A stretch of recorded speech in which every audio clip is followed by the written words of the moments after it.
ni ikipe ikomeye cyane, ni ikipe ifite amateka akomeye cyane, ariko nanone ni ikipe ifitanye amateka n'igihugu cy'u Rwanda, bafitanye imikoranire ikomeye cyane. Niyo mpamvu rero perezida wa Repubulika y'u Rwanda Paul Kagame yafashe umwanya wiwe kugira ngo ashimire iyi kipe mu gihe yitwaye neza mu gutwara iki gikombe gikomeye cyane hano mu Burayi ndetse n'ahandi hose ku isi, bitewe n'uko havuyeho igikombe cy'isi. Iki ni ikindi gikombe cy'umupira w'amaguru gikurikiranwa cyane n'abatari bakeya hano ku isi. Perezida wa Repubulika y'u Rwanda Paul Kagame rero yashimiye Paris Saint-Germain yegukanye UEFA Champions League igihe rwose batsindaga ibitego byinshi cyane agakipe rwose bikagaragara yuko agashimiye. Perezida wa Repubulika y'u Rwanda Paul Kagame rero yagaragaje yuko uyu mupira cyangwa se uyu mukino yawukurikiye 5-5. Perezida rero wa Repubulika y'u Rwanda Paul Kagame yashimiye Paris Saint-Germain yo mu Bufaransa yegukanye UEFA Champions League nk'uko hejuru twari twabikubwiye.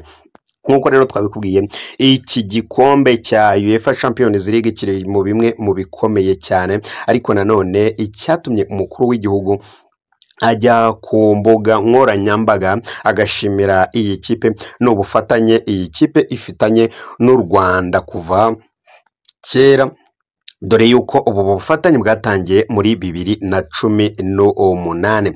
Perezida Paul Kagame rero mu gihe yashimiraga iyi kipe itsinda ikipe yitwa Inter Milan ibitego bigera kuri 5-0, igahesha ishema abakunzi bayo ndetse n'abafatanyabikorwa barimo no Rwanda cyangwa se Visit Rwanda. Ni mu ijoro rero ryo kuri iyi tariki ya 31 Gicurasi 2025 nibwo rero stade ya Allianz Arena mu Budage bahaberaga rero umukino wa nyuma wa UEFA Champions League wahuje amakipe abiri y'ibigugu cyane akomeye cyane hano mu Burayi. Urabizi ko nawe kugera ku musozo ukagera ku munota wa nyuma hano mu Burayi ntago ari ibintu biba byoroshye. Nyuma rero yuko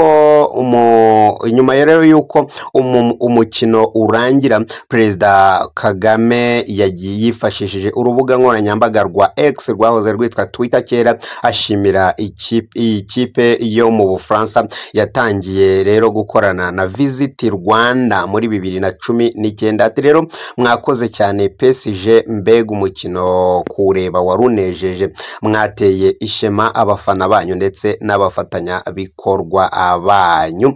Ni amagambo ya Perezida wa Repubulika Paul Kagame. Reka twongere tuyagusubiremo. Yagize ati mwakoze PSG, mbega umukino kureba biranejeje, mwateye ishema abafana banyu n'abafatanyabikorwa. U Rwanda na Paris Saint-Germain bifitanye amasezerano y'ubufatanye binyuze muri gahunda ya Visit Rwanda, akaba azagera muri 2028 nk'uko impande zose zemeranyije uwo mushinga ndetse zemeranya ubwo bufatanye. Ni amasezerano rero agena ko PSG yamamaza Visit Rwanda ku kibuga cyayo Parc des Princes ndetse ikambara imyambaro yanditseho Visit Rwanda mu gihe cy'imyitozo cyose.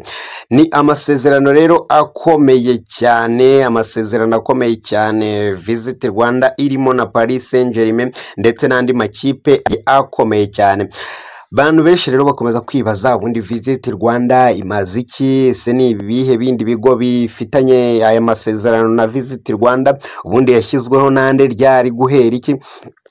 Ibyo byose rero tugiye kubigarukaho muri iki kiganiro, twibutsa yuko iyi ngiyi n'ubundi ni Wasam TV Show, kugira ngo ujye ukora subscribe kugira ngo tujye tubana mu biganiro bigenda bikurikira iki ngiki utazacikwa n'umunsi n'umwe.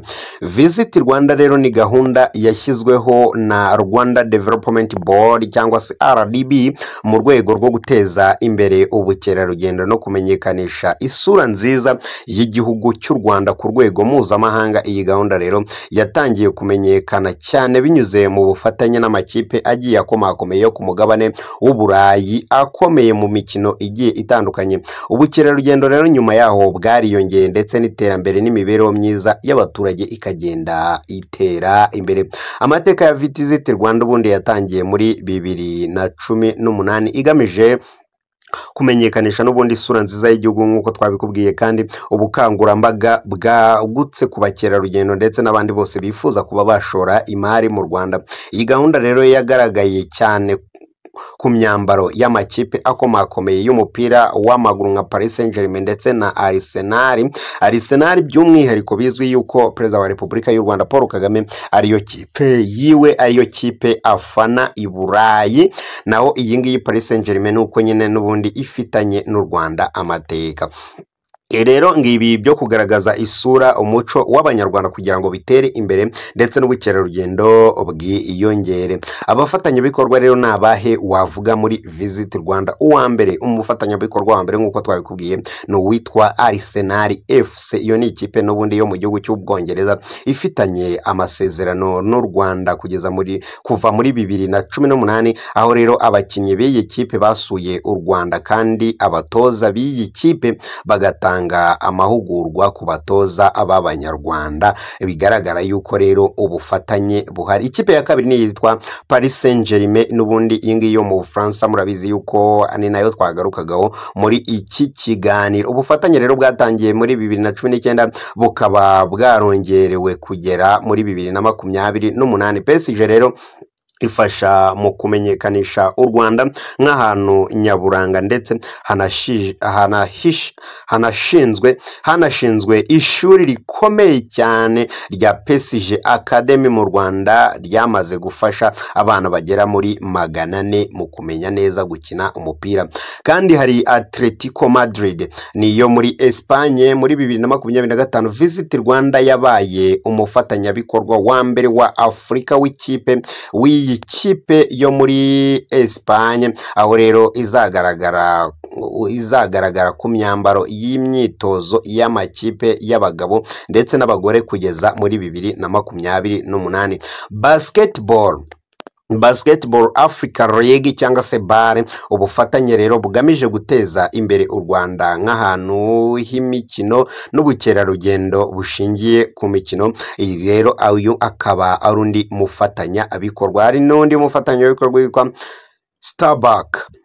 Muri 2023 abakozi 80 rero ba Starbucks basuye u Rwanda bakomoka mu Burayi, Aziya na Afurika. Basuye u Rwanda mu rwego rwo gusobanukirwa inkomoko y'ikawa y'u Rwanda. Urabizi ko ikawa y'u Rwanda yabaye kimenya bose. Abo bose rero tumaze gukubwira nibo bafatanya bikorwa ba Visit Rwanda. Ibikorwa rero bya Visit Rwanda wavuga ngo ni ibihe ubundi bikunda kugenda byibandwaho cyangwa se byamamazwa kurusha ibindi? Ibikorwa rero bikunda kwibandwaho muri ubu bukerarugendo cyangwa se muri uku kwamamaza ni ibikorwa bikurikira. Ni icyambere rero ni ubukerarugendo bushingiye ku bidukikije, gusura ingagi hariya mu birunga, gutembera mu ishyamba rya Nyungwe no kugenda mu bwato hano mu kiyaga cya Kivu. Rwose ugasanga ni ibintu bimeze neza cyane kandi bishimisha ababisura. Icya kabiri, umuco n'amateka. U Rwanda dufite umuco n'amateka byihariye, si benshi babifite hano ku isi, ari nayo mpamvu benshi bibatera amatsiko binyuze muri uku kwamamaza. Nabo bagafata rutemikirere bakaza kwirebera ko ari byo. Gusura ahantu ndangamateka rero n'umuco nka Kigali Genocide Memorial, Country House Museum ndetse na Inema Art Center, aho hose rero ni ahantu h'umuco hagomba kuba hasurwa. Hagatatu, ubukerarugendo bushingiye ku mikino, kwitabira imikino mpuzamahanga ibera mu Rwanda nko mu mikino ya BAL ndetse n'ahandi hose. Murabizi yuko muri BK Arena habera iyi mikino kandi biteye imbere rwose. Ahandi ni iterambere ry'imibereho myiza y'abaturage, guteza imbere uburezi n'imyidagaduro binyuze mu mashuri y'imikino n'amahugurwa atangwa ku rubyiruko ndetse n'ahandi henshi hagiye hatandukanye. Gahunda rero ya Visit Rwanda yatanze umusaruro cyane muri 2022 ubwo u Rwanda rwakiraga ba mukerarugendo barenga miliyoni imwe, binjiriza igihugu miliyoni 440 z'amadolari y'abanyamerika. Uri kumva ko iyo ngiyo ari inyungu ikomeye cyane ya Visit Rwanda. kandi nanone ntago ari iyo nyungu gusa ngo hari n'inyungu ku gihugu kandi ko igihugu kimenyekanisha isura nziza y'u Rwanda binyuze mu bufatanye n'amakipe akomeye n'ibikorwa by'umuco u Rwanda rumenyekana cyane nk'ahantu heza ho gusura ndetse no kwidagadura. Kabiri ni ukongera ba mukerarugendo, umubare wa mukerarugendo w'abasura u Rwanda ugakomeza kwiyongera, bakareba u Rwanda, bakareba naca n'ibindi bintu byinshi cyane bihari mu Rwanda umuntu agomba kuba yasura, byinshi akanabyigiraho n'ibindi bigiye bitandukanye. Ubukangurambaga rero bwa Visit Rwanda bwatumye hiyongera umubare w'abasura u Rwanda, bigira ingaruka nziza ku bukungu bw'igihugu, bikomeza kugenda bitera imbere. Kandi nanone hari guteza imbere urubyiruko binyuze rero mu mashuri y'imikino n'amahugurwa, urubyiruko rugenda ruhabwa rubona gake gake amahirwe rero yo kwiga no kwiteza imbere bitewe nuko n'ubundi Visit Rwanda. Visit Rwanda rero ifite umumaro ukomeye cyane tutabasha kukubwira cyangwa se tutabasha kugusobanurira, ariko icyo wamenya nuko Visit Rwanda ihari kandi rwose ifitiye akamaro. Bitewe rero n'amasezerano Visit Rwanda ifitanye na Paris Saint-Germain, niyo yatumye Perezida wa Repubulika y'u Rwanda Paul Kagame ajya aho ngaho rwose akagaragara aho ngaho, maze bakamubwira bati rwose PSG irakonfaminze, nawe ati irakonfaminze. Ibyishimo bikamurenga agahita ajya ku mbuga nkoranyambaga akandika aya magambo, twaje kuba twabona yuko rwose yishimiye intsinzi ya Paris Saint-Germain kandi ayishimira rwose yuko ihesheje icyubahiro abafana bayo nayo ubwayo ndetse n'abafatanya bikorwa bayo harimo n'igihugu cy'u Rwanda. N'abaperezida bakeya rero usanga bashimira ibyagezweho, ugasanga ni ukwifunga gusa, ariko Perezida wa Repubulika y'u Rwanda Paul Kagame yishimana n'abishima rwose bimeze neza cyane. Naho iyi ni Wasam TV show twakugezagaho iki kiganiro. Icyo tugusaba gusa no gukora subscribe kugira ngo tujye tujyana mu biganiro bigenda bikurikira iki ngiki. Wasam TV show, ugira ibihe byiza.